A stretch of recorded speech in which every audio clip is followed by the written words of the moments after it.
सरफरोशी की तमन्ना। बच्चों, आप सबने भगत सिंह और चंद्रशेखर आजाद का नाम जरूर सुना होगा, है ना?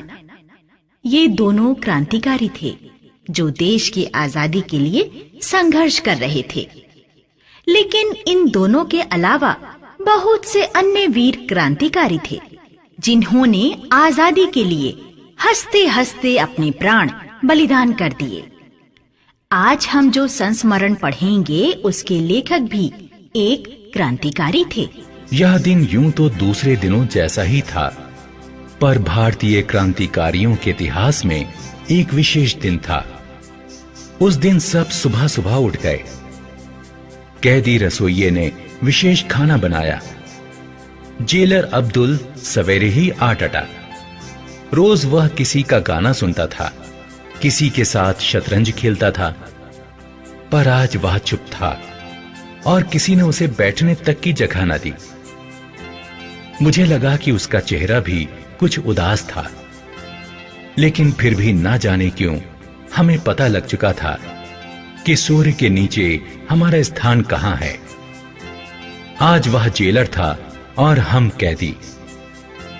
रोज की तरह सब खाने बैठे तो बिस्मिल को ख्याल आया कि आज अनुष्ठानिक तरीके से भोजन करना चाहिए।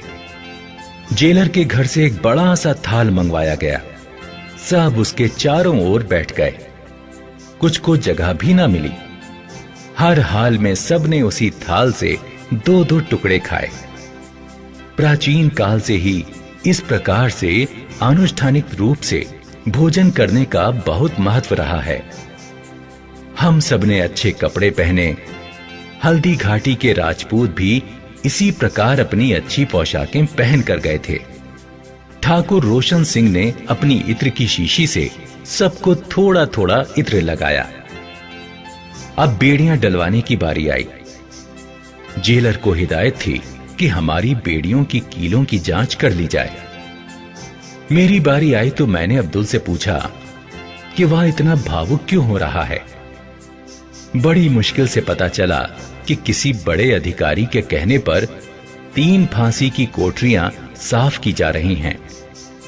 मुझे लगा कोई भी जज अपने फैसले से पहले जेल वालों को खबर क्यों देगा।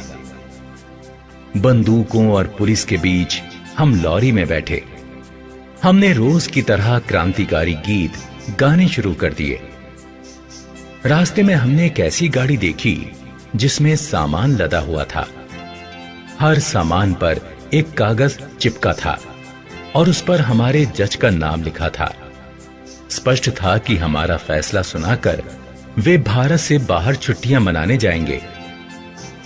अदालत के बाहर भारी भीड़ थी। सब सरफरोशी की तमन्ना अब हमारे दिल में है गाना जोश से गा रहे थे। चारों तरफ यह आवाज गूंज रही थी। जज के आते ही चारों ओर सन्नाटा छा गया। जज ने कहा, षड्यंत्र प्रमाणित हो गया है।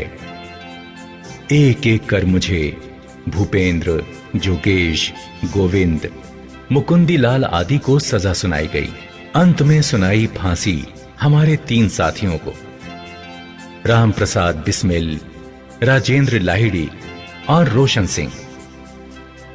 उस वक्त राजेंद्र के चेहरे पर वही बाल सुलभ मुस्कान थी। बिस्मिल के चेहरे पर अवज्ञा का भाव था और ठाकुर रोशन सिंह ने हंसते हुए हमें ऐसे देखा मानो वे तो सीधे स्वर्ग चले और हम रह गए। और हम सबकी आंखों में आंसू भरे थे, क्योंकि हम जानते थे कि यही हमारी अंतिम मुलाकात है। देखा बच्चों, कितने बुलंद हौसले थे इन क्रांतिकारियों के। इनका लक्ष्य था देश की जनता की आजादी और उसकी खुशहाली, और अपने लक्ष्य को पाने के लिए इन्होंने अपने प्राणों की बाजी लगा दी।